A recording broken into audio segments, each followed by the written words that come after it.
So the narrative of, Australia's got this kind of superpower, cheap wind and cheap solar, cheap renewables, that doesn't work if wind is at that cost. And so I kind of put it in the less good. It's not a showstopper, but you've really got to get that inflation under control. And you've got to build some wind because it comes up at different times of the day and the month and the season. It complements solar. And all the modeling says if you try and do this with just solar and batteries, it's going to be much more expensive, much, much more expensive than a combination that also has a chunk of wind.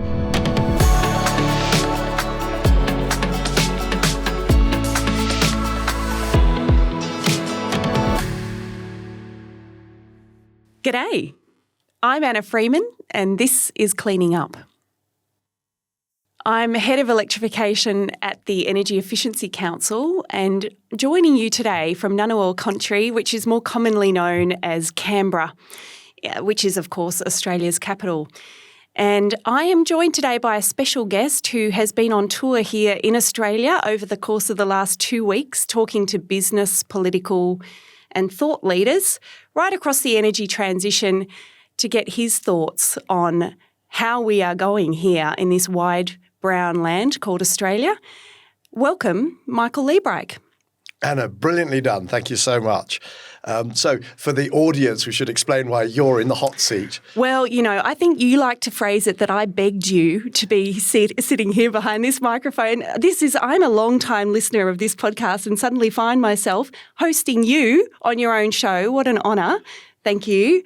But we've been, the Energy Efficiency Council for whom I work, has obviously been working with you and your team over the last few months in putting together this visit, and I was really keen to understand at the tail end of it, this is the final episode, what you have thought, what you've taken away from the experiences, and also the key messages that you have for Australians. Well, thank you, and thank you for being up for kind of hosting the episode and drawing out some of the lessons.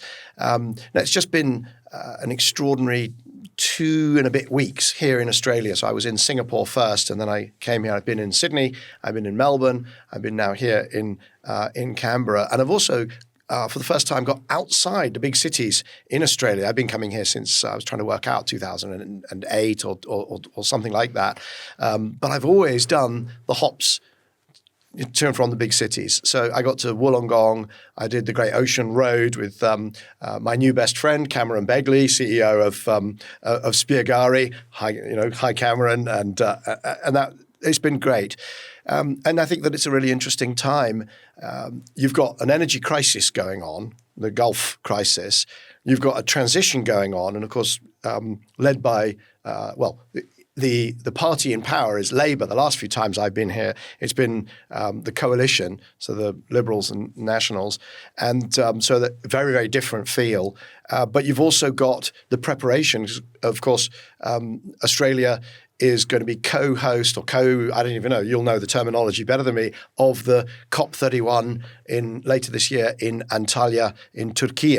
So there's a huge amount going on, and it has been probably it's been the longest trip that I've done in 20 years, and by some margin the most grueling. Yeah, absolutely. We've definitely put you through your paces. I think I have heard some occasional moaning about the packed schedule, but you have really been in front of a lot of, I think, the leading lights in the Australian energy transition, whether it's the investors and the businesses and the developers that are behind the large-scale renewable energy shift here in Australia. And it's been a massive change in a relatively short period of time. We've gone from around 17% renewable energy in the electricity market mix since probably around the time of your last visit, if that was around the 2018 sort of mark. And we're now at 43% of the latest numbers off the press. And that's been an incredible transformation. To some degree, I feel like it is almost we are convincing of ourselves of the possibility of doing what we're trying to do by actually doing it, sometimes surprising ourselves along the way. So there's been quite a shift in that regard. In terms of, I guess, the others that you've met with, I mean, you've been talking to people about innovation, which is a really interesting topic when we've got, a very long, skinny grid, relatively sparsely populated massive continent and trying to keep the lights on in that context as we make this massive transition away from coal. Thought leaders like Ross Garnaut, independent members of parliament sitting around with sporting stars, ex-sporting stars, and of course federal and state ministers. And I think you've also had the occasional conversation with the opposition, the Liberal opposition, the centre-right party, or if we can still call them centre-right, as Australia's going through an interesting political transition as well. So really keen to hear about your takeaways. I think many of the audience might have already listened into some of those episodes. Shall we start with the good? What are, if you were to take away the sort of key messages or I guess highlights and things that you think that the rest of the world would be interested in learning from Australia, what would they be? Well, so you're absolutely right that things have changed very quickly. So you talked about my last trip, which would have been 2018-19. So one of the observations is just it's been a bit like, if you haven't seen your kids for ages and suddenly they walk into the room and they're just really tall and you think, whoa, when did that happen? Now, I would say that Australia is still, I'm going to say, kind of an early teenager. It's not like they've grown up and lanky, and they're not becoming a little lanky, a little lanky in a good way. Obviously, solar households, the solar roof program, which is really bearing fruit now. I mean, it's generating a big. A good chunk of daytime electricity is actually generated in the home. In fact, just before recording this roundup, I've been recording with Chris Bowen, the Minister for Climate Change and Energy, and he came up with this phrase that the road to decarbonisation starts with the household, and I think that's really apparent. And it's not just the solar roofs; it's also incredibly impressive the number of batteries. So 400,000, 424,000 additional batteries. So that's only one year into a program, less than 1 year into that program. Yeah, and by the way, concern about that, if you want me to kind of bookmark a concern, is that those batteries are not yet being used by the grid. The homeowner is buying them. In many cases, it's not even economically – they're not being driven only by the numbers. They're buying these huge systems, huge solar systems and huge batteries. But one of the drivers is I suspect it's an Australian national characteristic of wanting to be more independent, and they're paying over the odds relative to what they're actually using to be a bit more independent than the economics would suggest. Okay, but it does also mean that they may not be that. Those batteries are not available to the grid operator to use to balance or to do other things. So that's the caveat. In a macroeconomic sense, that's an overinvestment of resources. If everybody in Australia ended up with huge solar roofs and a big battery, it would not be the optimal way of getting to decarbonize the grid. But that's that's a small bookmark against a very large book, frankly. Yeah. I would love to see more people understand case studies formalized and disseminated. Maybe this is the sort of thing that you can inject into the COP process. But how did you do that? Because I think a big chunk of it is actually ease of use. The ease of doing that is part of the answer. In fact, can I give you? If you give me a minute more, I'll tell you what. I'll give you an example. 1 minute more. I met with Will Raywood-Smith. So he now runs the Net Zero Commission in New South Wales. Used to be with Bloomberg New Energy Finance, and he talked about how the day he got solar, the day he got his solar, and he went misty-eyed. It was like he was talking about the birth of his children almost. I mean, I'm sure he talks about them even more misty-eyed, but it was really impressive. And he said just the ease of it. You literally, you decide, you call, it might be one email, and these people arrive, and a few hours later, you've got solar on the roof. And I'm thinking that is so different from every other experience in every other country. And that's one of the reasons why your solar on the roof costs half or less than half of what it costs in for instance, the US. It does help that we have a very high number of freestanding homes as opposed to if you live in Europe or other places. So that's part of the story. It's not so easy if you're part of a body corporate to do that. But yes, it's very easy in Australia, and there are so many installation companies. There's fierce competition. I used to work for the organisation that accredits that army of installers. There's a lot of thinking around the safety requirements around that and making sure that And that doesn't mean it's perfect, but yes, it's relatively easy. Right.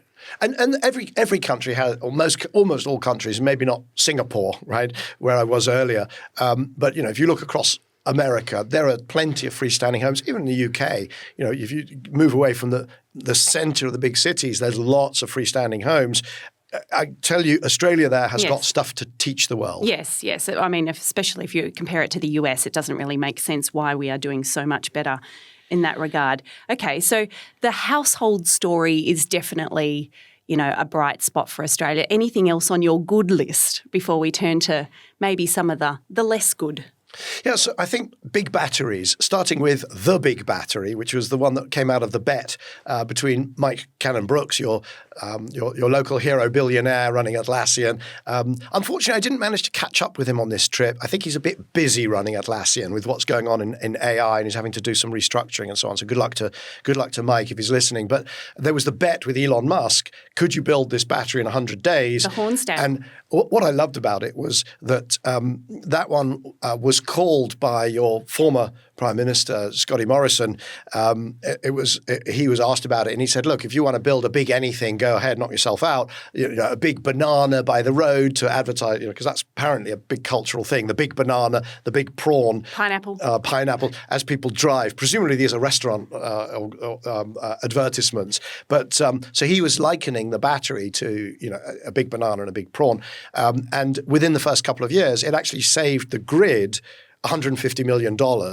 And that wasn't the money that it made for its owners, which of course has been very considerable and, well done them. It has, yeah. But this was money saved to the grid, reducing the cost of running the grid. Yeah. And it really proved up the business case. And it's very interesting to be here now a few years later, because as I was here, your Australian energy regulator, who sets a default tariff that people can that has to be made available to homeowners, and the default tariff has come down.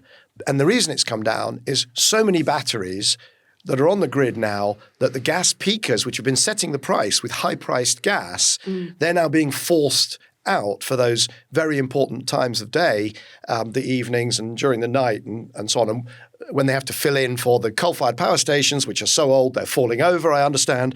And the prices are now coming down. So Australian consumers and businesses starting to see the value of all of this, all of the above, because of big batteries. And I mean, that again, if Australia can tell that story to the world, that's a hugely important piece of the matrix. It's definitely a story that we have been talking about with policymakers over the course of the last 5 years about the potential for batteries to play a really important role in terms of dampening those peaks, and we're starting to see it play But off. what's really important is that it's actually starting to be seen. You're actually starting to see that.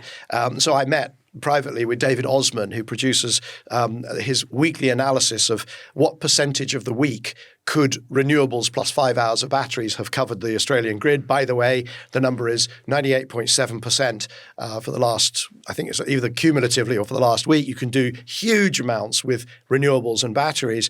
But he was saying for the first time, starting to see the signal of the batteries pushing the gas out on those peaking times. Yeah, it's exciting times, I have to say. It really has been a battery-led story in the last 2 or 3 years. Let's turn now to the less good. You talk about the missing middle. What have you been talking about in this regard? Yeah, so the less good, and we don't do the good. We on this show, we don't say anything's bad. So we've got the good and the less good. Are you sure about that? We'll get on to I'm not convinced. We might get it. I suspect you're going to go to the bad soon. But the less good, when I talk about the missing middle, I'm thinking specifically about batteries and solar, where households, great, and actually the big stuff, the big battery, but also big solar, great, and now starting to see big battery with big solar, which starts to approach 24/7 power. And certainly if you look at the numbers most recently out of, I think, IRENA, but EMBA, and the work in the UAE, acronym ALERT, United Arab Emirates, on 24/7 power and others, really starting to look for how could you use solar with batteries to power, to run through the day and night and therefore be more appropriate for industry. That's all great. But what I call the missing middle here in Australia is, if you fly in, you see all these solar on the rooftops of you fly over solar farms, okay, tick. You also fly over and you see, as you go over the cities, you'll see the solar rooftops on all the homes. But what you don't see is the box retailers, the sports centres, the schools, the churches, the community, and that feels. That feels like it ought to be the next frontier because it sits in between. It actually, and I did a conversation. I had a conversation with Mark England, one of the episodes, the CEO of Ausgrid, the distribution network service provider (DNSP) in Sydney and around. And there's all sorts of initiatives. So he's on the I was going to say on the coalface, but on the front line of that conversation about the distribution grid. And there's some. It felt to me like what's happening is these grids were built from the big stuff out to the edge, and now they're almost being reversing. These are the leading grids in the world. I'm sure if I go to South Australia, it would be even more so than Ausgrid, because they're so far advanced in renewables. 75%, would. Not quite winning the world championship, but second just behind, in silver position just behind Denmark. But it's kind of the grid is being re-engineered from the household. Decarbonisation starts from the household, or the road to decarbonisation starts with the household.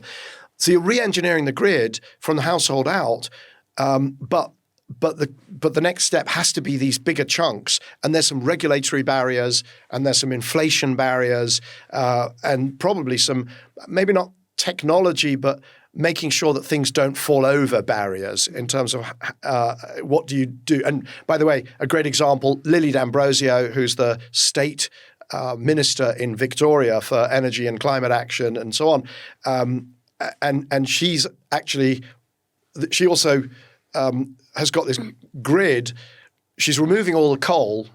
I probably shouldn't personalise it on Lily, but the coal-fired power stations, Yallourn, Lonyang 1 and A and B, and I suppose we have to just hope that the distribution grid there doesn't fall over. So there's a lot of work to be done at that level, I think. I mean, in a way, there's a really big opportunity with the distribution networks because we're talking about driving greater volumes of power through those, and that will be helpful and hopefully help us to sort of also broaden out the spread of costs on households and businesses. So there's an opportunity, a really big opportunity and a big role for the distribution networks to play. Yeah, there is. And so, my conversation with Mark England, I learn something with every episode, but that one was great. There's a statistic that he threw into the mix, which is that in the I think it was the Sydney. I think it was Greater Sydney, not even the whole of the Ausgrid region, but in Greater Sydney, that 72% of the power demand could be generated within the boundaries of Greater Sydney, and essentially from solar. I don't know if he's adding in a bit of wind there, but that's fascinating. Yeah. Except that. What you don't want to do is to say, right, Mark, you've got Ausgrid, here's all the money, and you become a monopoly supplier of 72% of Sydney's electricity. So there's a lot of work to be done to find the regulatory packages that enable, because of course the benefit of doing it that way is you don't have to build lots of unpopular, and it is unpopular, transmission grids, which would slow everything down. It's unpopular, which means it's slow and it's expensive, and it might, and it's also risky for investors. So we've got to find ways of unlocking distribution grid connected assets of all sorts that feed the same distribution grid without creating economic structures which frankly will end up just pushing prices up, monopoly rents. Well, let's turn now. I think that's the right time to say, okay, distribution networks have got a massive role to play, and I think we've been sort of realising that, and these distribution networks have been grappling with how to, redirect, reshape and get ready for what's coming their way. But what about the big stuff? What about on the large-scale transition? This is in your column of the less good on the wind and the transmission front. These have been big challenges for Australia just in the last, I'd say, let's say 2 to 3 years in particular, what were you taking away from that conversation? Well, so on transmission, as I say, I think everywhere I go, everybody's got to build transmission, right? So that's clear. And I've had on the show, we've had John Pettigrew, CEO of National Grid. We've had Tim Meyer-Jürgen, CEO of TenneT Germany. Billions and billions being spent on transmission grids. Also, we've had distribution network operators from various countries and huge billions and billions of investments, there as well. Leo Birnbaum in Germany from E.ON, and then Mark England. So massive investment. So that when I say it's less good, it's clunky and it's slow and it's also unpopular. And I think we probably have to come back to talk a bit more about, it might pop up again and again. Show me a place where transmission is popular. Well, so I have an answer to that, which is actually locational pricing, because if you actually benefit from the renewable resources in your locality, if you're getting free electricity, and that's one of the things actually you should put on the list of the probably good, is the 3 hours of free electricity.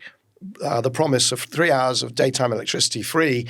And I hadn't realized until I came down here the role that might play, which is that you've got 35% of your households with solar roofs, but of course there's 65% who don't, and they may not be able to. They may be in shared housing, but they also will get the 3 hours free if they sign up for it. But I think locational pricing should make having renewables close by, and then maybe it might change the narrative on transmission as well. Who knows? But transmission is just tough. It's hard. So it's under that column. But the other one is you've got a big problem here with wind. If you just do, because solar has stayed about the same cost as 2018, whenever it was, I think 2019 when I was last here. But wind has had this enormous inflation. And I spoke to Paul Simshauser, professor at Griffith University in Queensland, used to run the Queensland grid. And he has got the numbers. Wind has gone from 48 Aussie dollars to 110 since then. And by the way, at 110, it's what is that? That's 75 or 80 US dollars, probably something like that, just to translate it for the international audience. That's expensive. So the narrative of, Australia's got this kind of superpower cheap wind and cheap solar, cheap renewables, that doesn't work if wind is at that cost. And so I kind of put it in the less good. It's not a showstopper, but you've really got to get that inflation under control. And you've got to build some wind because it comes up at different times of the day and the month and the season. It complements solar. And all the modeling says if you try and do this with just solar and batteries, it's going to be much more expensive, much, much more expensive than a combination that also has a chunk of wind. How much wind? Depends where you are, depends on the relative costs. But with expensive wind, it's really bad. Yeah. And look, wind was expected to play a very large role in our transition. I seem to remember a few years ago when I was looking at the numbers, it was going to be something like 70% of the total new build in Australia between about 2023 and 2030 was going to be wind. And that hasn't materialised. It is a major problem. Effectively, I would like to say, though, that, wind has suffered the same problem as many infrastructure projects across Australia in the last 5 years. We've experienced massive inflation, as you mentioned, higher capital costs, borrowing costs, etc. But there's also been some shocks in the international wind supply chains that have fed into that. But, we do have a higher cost of labour. We're trying to do a lot of these projects in remote areas. That brings an additional cost, and some of the best opportunities are quite a long way from where you do need to bring in workforces from outside, because you simply don't have 300, 400 workers in a particular location, a small town in regional Queensland or New South Wales. You need to bring in that expertise. So it all adds up, and I think Australia is grappling with that. But I agree with you. I think it is one of the most important things that we need to address at the moment. I have a question for you on that front. Do you see, you talk about the sort of price differential between wind costs in Australia and wind builds in China. Is there a prospect for it to come down independently of, I guess, Australia's labour costs or some of those other sort of particular challenges for us? Do you think that will filter through to the Australian market in some way? So the difference in wind between, let's say, Australia and Europe is that Europe is putting its stake in the ground about not allowing Chinese turbines. Some of the European, I think it hasn't really become a big question, but the UK has turned down the opportunity to get a Chinese turbine factory. So that's the extent to which they're turning their back on the Chinese technology. The EU has been is banning Chinese inverters and saying, well, you can't have a situation where the inverter, which is of course always software controlled or is remotely has got the remote data and control access effectively from the manufacturer. It's almost, I think it's probably impossible to switch that off. And you can't have a big chunk of your energy supply controlled by another nation. And we don't know. It's not to say that they look like using that as an economic weapon anytime. It doesn't seem foreseeable. It seems fantastical. But in this political environment where we're so resilience is such an important issue that giving away control of your power resources is not feasible. So now the difference in Australia is you're much more comfortable. You've got China looms over all discussions in Australia. That's one thing I've learned, even more than anywhere else in the world, probably. Such a big neighbour and so on. So and so much of our terms of trade. That's a very long-winded way of my saying you'll probably be okay with Chinese turbines, which will be cheap. So that's good. Yes. One thing I would say though is offshore wind. Australia is building into these plans offshore wind. Perhaps based on data sets. Parts of Australia. Well, particularly Victoria. I talked about this with Lily D'Ambrosio, but I also talked about it with Chris Bowen. So that's the state and Victoria and then the federal climate and energy ministers. And they're putting a lot of hope in offshore wind. And I think that I hope they're not over-indexed on the data point of the UK, our auction round 4, which got a price of £37. By the way, that's in 2012 money, so really it's £55 or something like that. So it's already 100, whatever that is, 110 Australian dollars. But that is now regarded as an excessively low price. Mm-hmm. The most recent round in the UK, the price was around £90. And so 180 Australian dollars, and that's with a supply chain that is already in place in the UK. You want to build a new supply chain to do offshore wind. You're doing there's a Victoria offshore wind auction that's supposed to happen in August. That could produce a price of 200 Australian dollars per megawatt hour. It could even be higher than that.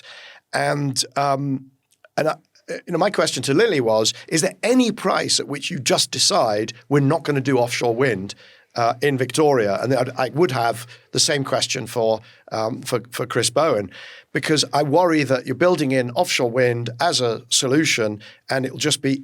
And it seems a bit weird because you've got so much land area to do onshore wind and good wind resources, and if you can do them, they're now at $110. And you could hopefully push that down. Interest rates come down, and you really bear down on competition. Get those Chinese turbines if you need to, but then why not do that? Why do offshore at double or more the cost? That seems kind of a bizarre thing. Yeah, I mean, we are the home to the big wind project, onshore wind project, and this is something I've found really fascinating when we've had, overtures about the role of offshore wind in Australia. I think it could be fantastic to have, but it is a very steep cost. And we've got onshore wind projects of 1 gigawatt, 1.5 gigawatts, 1.3 gigawatts. They're happening now. And a lot of the renewable energy investors that I do talk to, would suggest that we're looking at 3 times the cost potentially for an offshore wind project. And not only that, but we've got to build all the enabling infrastructure, the port facilities, etc. That's a tall hill to climb. So I think we're going to have our work cut out for us if we're actually going to make a go of that one. And I think that if you were to say, well, that's too expensive, the solution is not to walk away from renewables and say we can't manage the transition. I think it's to say, okay, let's put our heads together, and maybe that's already happening and I haven't picked up on it, and do some really big wind areas onshore, but that has to be done properly with proper involvement, proper community consultation, Indigenous people properly involved. But I'm talking about, why aren't you talking about 5, 10, 15 gigawatt onshore. Could you do that? I don't know. But it feels a little bit like the ambition around wind. The wind has kind of it's sort of drawn its horns in a little bit. And I'm not, I don't know what it would take to undraw that. I don't know if that's exactly right or what it would take to undraw the horns. We do have an onshore wind zone or renewable energy zone concept, the RESs. I don't know if you managed to speak. Yes, I think there's 6 of them. And there's multiple in New South Wales, and there's also some in Victoria. In some places they're going well, and in other places they're a bit more tricky, and it really does depend on the sort of socio-demographic characteristics of those locations, but also how good the consultation's been, what the arrangements are for the benefit sharing, all of that stuff comes into play. But I'll be honest, I think that's where one of the things that I had put in the not so good column is a bit of fantasy thinking, right? Because if you've got a fantasy about doing lots of offshore, then it actually takes the air out of the conversation about the RESs, the renewable energy zones. That's REZ. Okay, I've caught up my acronyms. But you won't put the same political capital, the same investment in the outreach, in the community work, because you've got those zones would also need transmission. Potentially, who knows? Maybe you could even do an off-grid RES, solar, batteries, wind, and try and get somewhere where industry could be. Don't know. I mean, this is one of the things that they're trying in China. But if if the narrative is that the offshore wind is the cavalry that's going to help us get to our 65% in 2035 and then to our 95% in 2045 or 2050, whenever. I can't remember all the targets.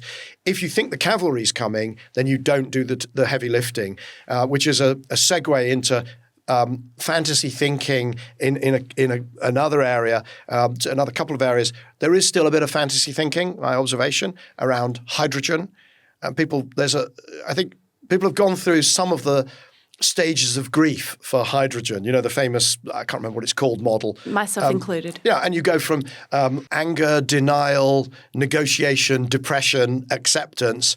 And I meet people here in Australia that are pretty much on all, but there's not that many are still in the anger. There are some in the negotiation stage, the stage 2. There's a few in what is it? It's there's a few in depression. There's quite a lot in depression stage. But I would say those are the 2 dominant ones. There's negotiation, depression. No, and 3. And there's a lot of acceptance as well. Yeah. There are people who just say, look, we tried and it didn't work. Exactly. But there's the superpower thesis is closely linked. And that one also, I think there's a little bit of fantasy thinking around the superpower thesis. And I'm sorry to say that, having spoken to the absolutely delightful and brilliant and wonderful Ross Garnaut, your former boss. Yeah, well, I mean, I think there is still a lot in that superpower thesis, but it does hinge on the cost of electricity. And if if Australia can't get the cost of electricity down, then it's a non-starter. What we're talking about is value adding with our cheap renewables. And if the renewables aren't cheap, then it's very difficult for us to make the business case that, yes, those industries should be here in Australia. And so, I think this is a really important problem for our Treasury and some of, the economists across various government departments to be thinking about what are the ways that we can help to lower the costs of these massive, CapEx investments, upfront investments that do need to pay down over time. How can we make it easier for them to invest? How can we reduce those costs for them to get that kit in the ground for them to start working? I mean, once they do, and if they have a reasonable life, they should be able to pump out some cheap electrons. But we're not at that point yet. And unfortunately, the trend has been going in the wrong direction for the last 3 or 4 years. Yes, and that's where the sort of looming, I don't want to say the looming threat, but the spectre of China just looms really large over this conversation because the superpower thesis was that Australia is this renewable energy superpower with the best wind and the best sun in the world, but also the minerals for the batteries. You've got the lithium, the spodumene, which Australia exports, but you've got the money because you've got the Australian supers, the funds. So you've got everything you could possibly need to be a huge export powerhouse in a world that requires stuff to be made with renewable energy. The problem is you've got China, which is basically cheaper at everything. And I pushed Ross quite hard because I did an episode with him. I pushed him on if you like, what would you need to believe that Australia can beat China as an export powerhouse? And the background is that, remember, Australia exports iron ore and it exports metallurgical coal to China, where they process those, they put those two together and produce more than half of the steel in the world. So the thesis that Australia is going to make green steel would have to answer the question, why is that going to be cheaper than exporting the ore, which is an extra process step, adds 5 or 10% to the cost of the ore, but doing everything else in China? No one's really talking about exporting green steel here anymore. They're talking about exporting green iron. So direct reduced iron, which is a very energy intensive process. And if for some countries, and China is not the only game in town, so Korea, Japan don't have the same energy resources that we do. So it may well be that they are very pleased to do trade with Australia. They're very pleased for us to reduce some of the demand they have. They've obviously got large steel making industries that they would like to continue to support. We can take some of the pressure off their own energy transitions by doing some of that early reduction effort here. I think that's a strong thesis. And some of those countries are actually going to still regard Australia as being a very important partner also because they know they can trust us. There's a long history there of trade. So I'm not sure it's so clear-cut. I understand what you're saying about us trying to compete with the Chinese, but the Koreans and the Japanese might have a slightly different interest in our success. Let me say you're absolutely right. And you're also right to pick me up. Green iron is the thing. The steel, I think that the countries that have got the downstream steel processing will want to hold on to that. And I do think it's plausible that you'll sell green iron to Japan and Korea. Actually, even Europe, though, would be difficult because, of course, as soon as what China makes is green as well, then it's going to be cheaper than your green. So it's their green against your green. Whereas with Japan and Korea specifically, they don't their driver is going to be keeping as much as possible of their own steel industries, and so there might be a deal that can be done. But absolutely fascinating. But this idea that fuels and iron or steel, that all sorts of things will be made in Australia and globally competitive. If your electricity is twice as expensive as China's, then none of that, other than for geostrategic reasons, will happen. Look, I think it's also difficult in the short term if we're talking about some of these. But once we've actually made those large investments, you've paid down the debt. We're in a position where in the 2040s, potentially, if we've got the kit in the ground, we are in a better position to take advantage of it and to pump out those cheap electrons. The thing is that we've got to get to that period of time and have made ourselves an attractive investment destination for that industrial investment. Anna, everywhere in the world, once all their investments are fully depreciated, will be in a different place. Yes. So I joke about the UK being a fantastic place for energy-intensive industries. We're going to have massive amounts of renewables, excessive amounts of renewables, and we're going to have a boilerplate country. In other words, you can move electricity from anywhere to anywhere as though it's a copper plate country. So fantastic. The only thing is it will be 2050 by the time we've depreciated and paid off the expensive stuff. In other words, you need a cost of capital that's lower than China, if that's your argument. Yes. But the other thing I talked to Ross about, by the way, which I think we need to focus much more on in this sector, and by the way, in every other sector, is that China at the moment, through scale and through industrial strategy and through maintaining an exchange rate that is artificially low, is in a sense, overly competitive in everything. That's not the way trade works. So I think that that's an issue. Essentially, I think that either our currencies are overvalued or China's currency is undervalued. And if that adjusts back to some kind of semblance of normality, one way or the other, I think it will. I'd like it to think it's through economic rationality and rather than a collapse in the value of all of our Western currencies. But if and when that adjusts, I think that Australia will start to look much, much more competitive, which would be a very good thing. This Australia Deep Dive was made possible by the support from a number of organisations: the Australia Renewable Energy Agency, Race for 2030, the Energy Efficiency Council, and the University of New South Wales Energy Institute, for whose support we are extremely grateful. Cleaning Up is proud to be supported by its leadership circle. The members are Actis, Alcazar Energy, Arup, Copenhagen Infrastructure Partners, Signum Capital, Davidson Kempner, Ecopragma Capital, EDP, Euroelectric, the Gilardini Foundation, KKR, Mitsubishi Heavy Industries, National Grid, Octopus Energy, Quadrature Climate Foundation, Schneider Electric, SDCL, and Wärtsilä. For more information on the Leadership Circle, please visit cleaningup.live. To keep up with all that's going on in the Cleaning Up universe, make sure you subscribe to our newsletter. Written and edited by my longtime New Energy Finance and Bloomberg NEF colleague, Angus McCrone, it comes out every second Monday.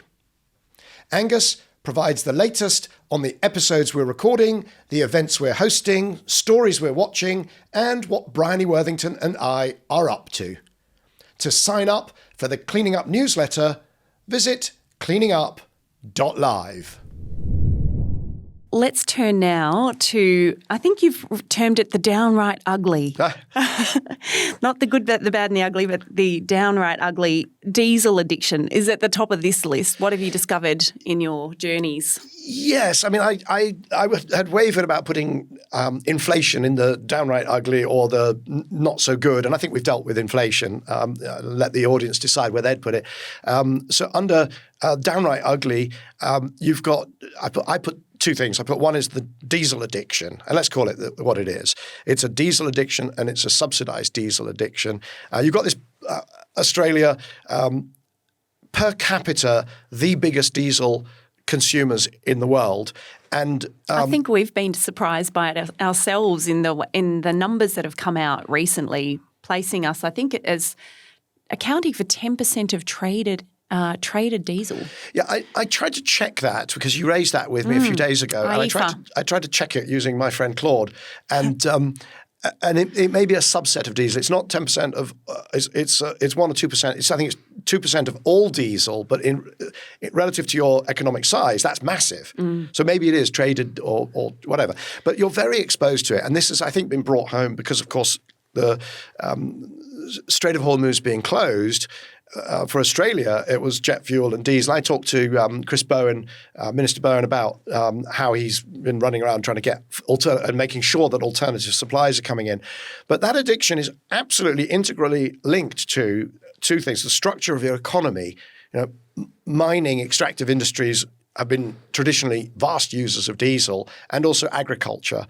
But the other thing is, so it's structure of your economy. But the other thing is the taxation, the low taxation on diesel. And it turns out that if you essentially give people a tax-free pass on diesel, that they buy a lot of diesel. And while I was here, there was the story broke that, of course, Fortescue trying to get entirely off diesel. So Andrew Forrest, who's been on Cleaning Up. Real Zero. By 2030, pushing as hard as is possible for a billionaire to push to get rid of diesel. And BHP, internal papers surfaced in the news saying, well, we've run the numbers, we've run the slide rule across it, and it doesn't quite make sense, and therefore we're not going to be doing diesel. And I think that is a very, very, I'm not supposed to say this, but poor decision. I think it's a poor decision, not normatively because, climate change and we all have to do this and have to do that. I have a feeling that BHP will live to very much regret that decision. So they're locking themselves into diesel addiction for the next however many decades. And I think that they are going to be locking themselves into higher costs and a poorer reputation. Who's going to go and work for BHP if they are known as the diesel diggers? I think it underlines something which is very important in the transition, which is that you actually need commitment to what you're doing, but it will also put them in a stronger sort of competitive position down the track when they're less exposed to commodity markets. But there is obviously an upfront expense and some risk in innovating, electric mining trucks, It's what was fascinating was that they said, well, we can't go electric because there aren't the electric mining trucks, right? You're BHP. Yeah. You're the customer. Yes. You go to the mining truck companies and you show leadership. Yes. And I hate to say it, but right next to them there is the example of Fortescue. And it doesn't matter if Fortescue can't go, even if they can't manage it all by 2030 and it takes longer, or they can't do 100%. They're having a red hot crack. But they're providing a market signal to the producers in Liebreich and Komatsu and whoever else makes these things. And I think it's it's ugly. Yeah. It's in the ugly column not to do that across the board. But also, I'm going to say it, your EV penetration, maybe it's not ugly, but you are not, you're certainly, if you look at that decarbonisation starting from the household, it needs to start from the car that's parked outside the household or in the driveway or wherever. And that's also maybe not ugly is too big a word, but certainly in the not good. Oh, no, I mean, I think that's fair. We've been in very uncomfortable company as I think it was might be Saudi Arabia. I don't know if I've got that one right. And Russia, who are one of only three countries. Russia and Kazakhstan is, I think, the one I've heard. Only three countries in the world that didn't have a efficiency standard for fuel. And really that has led to, the unavailability or basically suppliers not sending us their EVs. There's been a perception that EVs therefore are elitist because we were only getting Teslas. No cheaper sort of vehicle models, et cetera, were coming in because we just didn't simply have anything to motivate those manufacturers to send their technology to Australia. That has changed under this government. Last year they brought in a new vehicle efficiency scheme, and we have seen, Michael, the electric vehicle sales go up from 6% of sales around this time or a little bit earlier last year to 22% now. So it's been a huge uplift, and I think we're now feeling a little bit like we're in better company, but we've got a long hill to climb. Yes, and what I would say, so if it's 22%, that's the biggest number I've heard, because I know it went from 10% just before. That's the latest That numbers. must be the latest. And that's the fuel crisis induced as well, and we're certainly playing a part in that, not just the standards. So what's happened is not having the fuel standard, a lot of people have mentioned that, but that means that you're very exposed to diesel and it hurts, and therefore this crisis hits Australia particularly hard. Yep. So you would expect a big acceleration.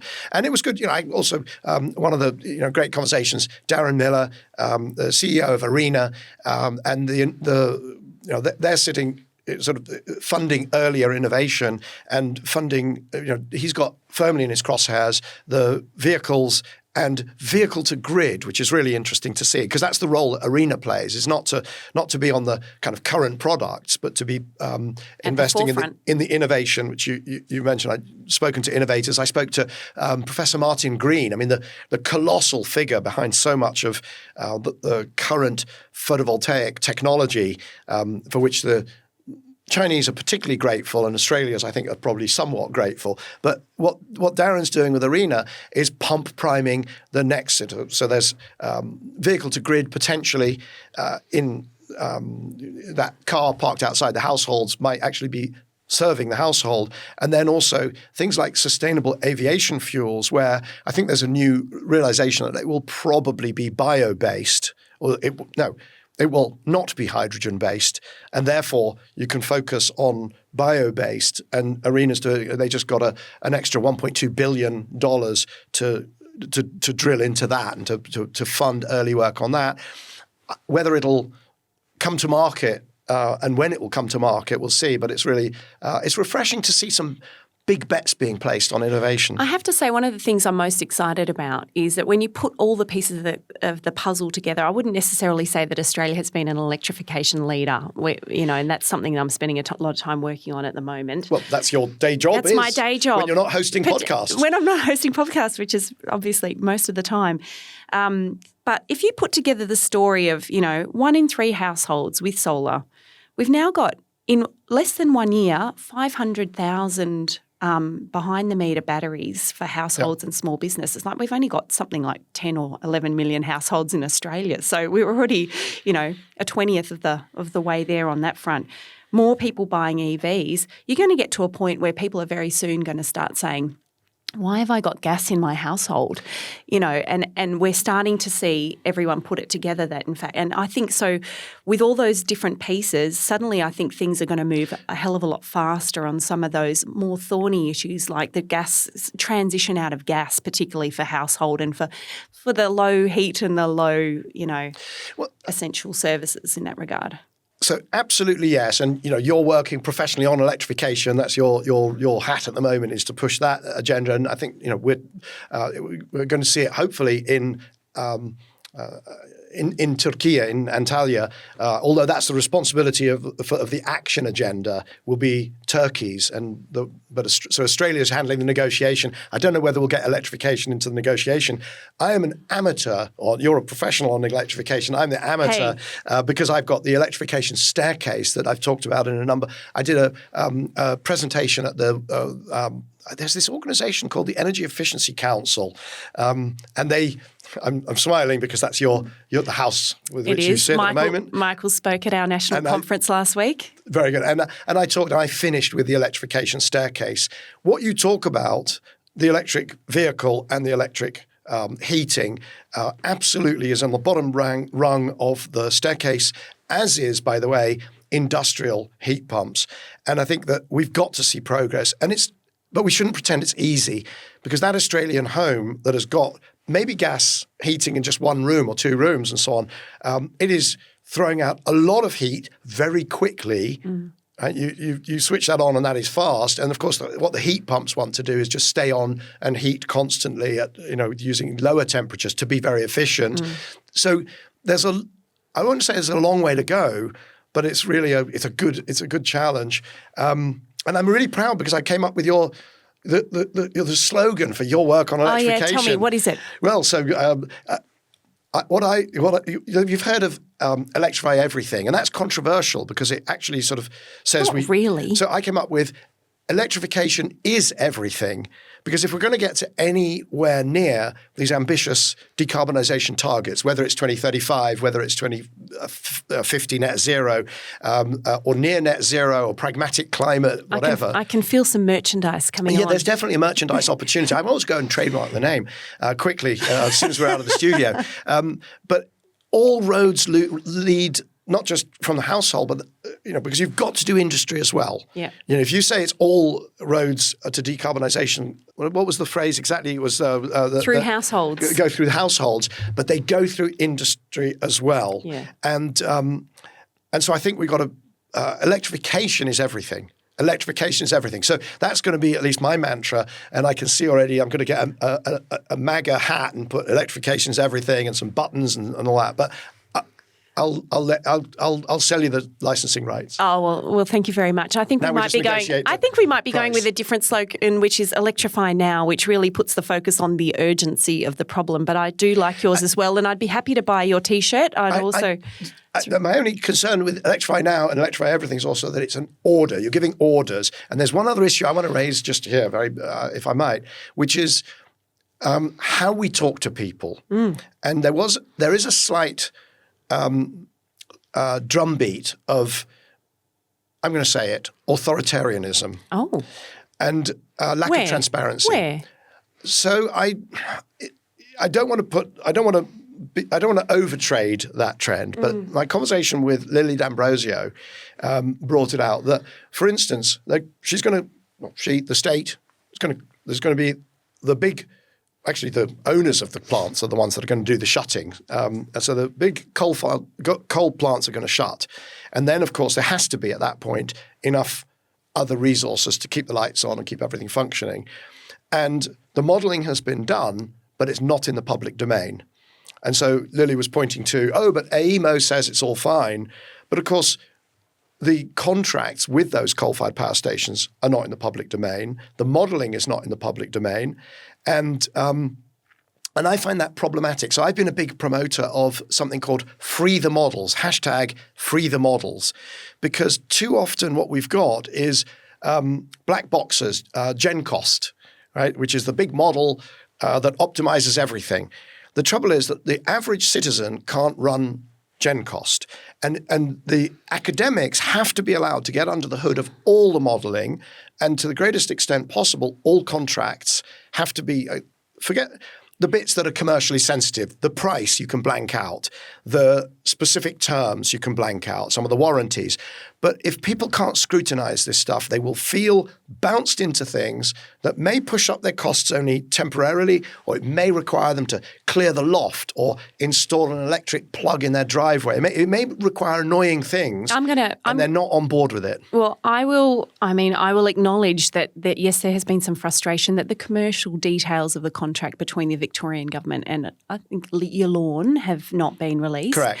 But I think when we come to transparency stakes in the system planning, I doubt that many do it much better than we do, actually, Michael. So I'm going to challenge you on that. We've got the integrated system plan. ISP. It's not Gen Cost. Integrated system plan. Gen Cost is about the technology costs that feed into that integrated system plan. Correct. But that is released every 2 years. It's a very public and consultative process. I have sat in as part of that in many meetings in terms of how that is built and set out and the underlying assumptions. I actually think we do it pretty damn well in terms of that system planning, and that is something that a lot of other countries could learn from.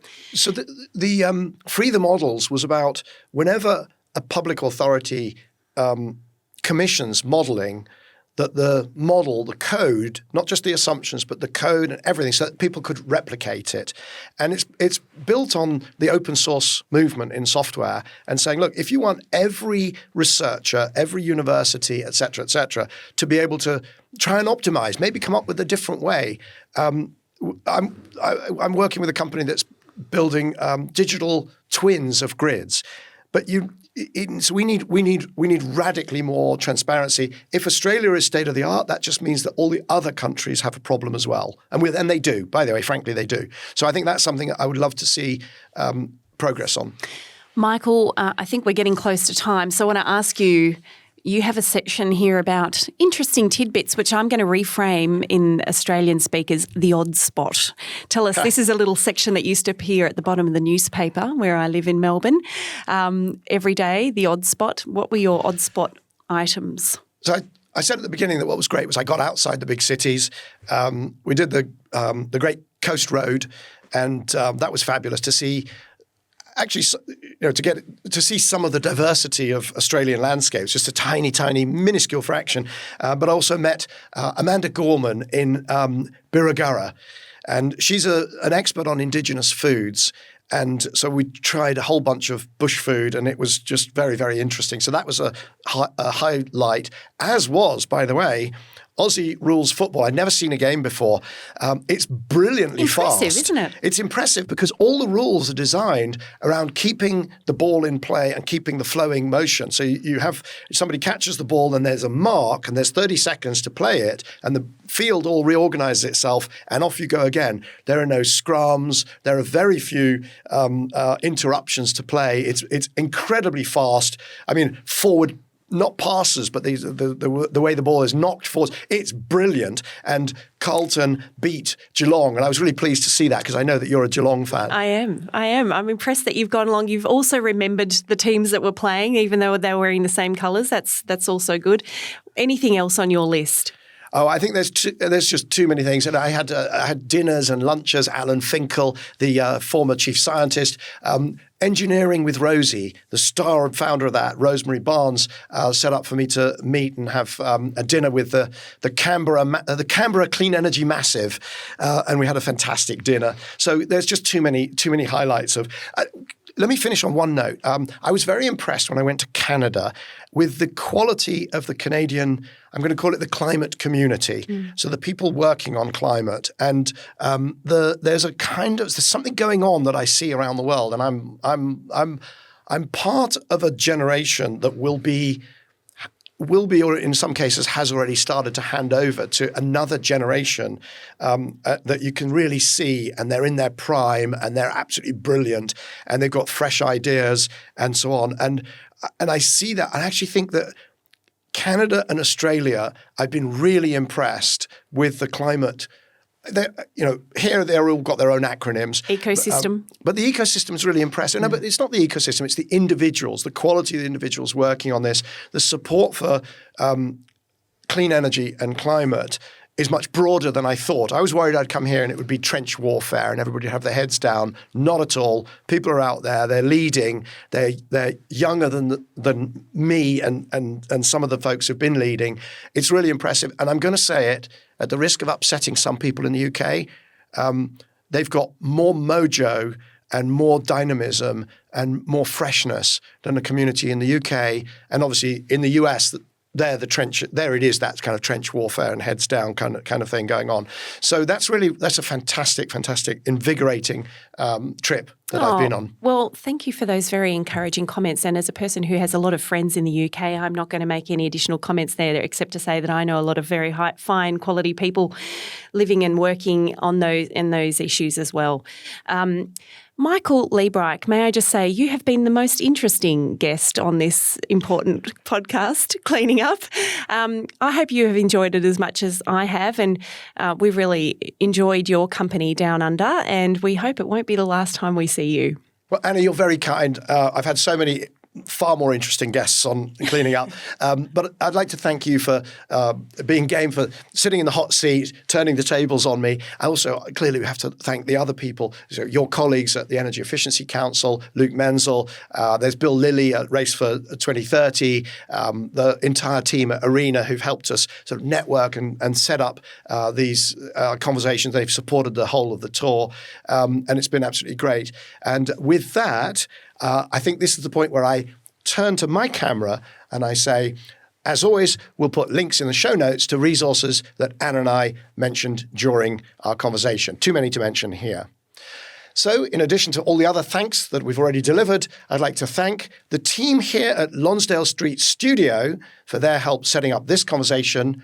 Also, Oscar Boyd, our producer, Jamie Oliver, our video editor, Kendall Smith, head of operations, Joe Jagger, who's been an absolute star setting up all of this tour to Singapore, Australia, and my next stop, which is actually going to be New Zealand.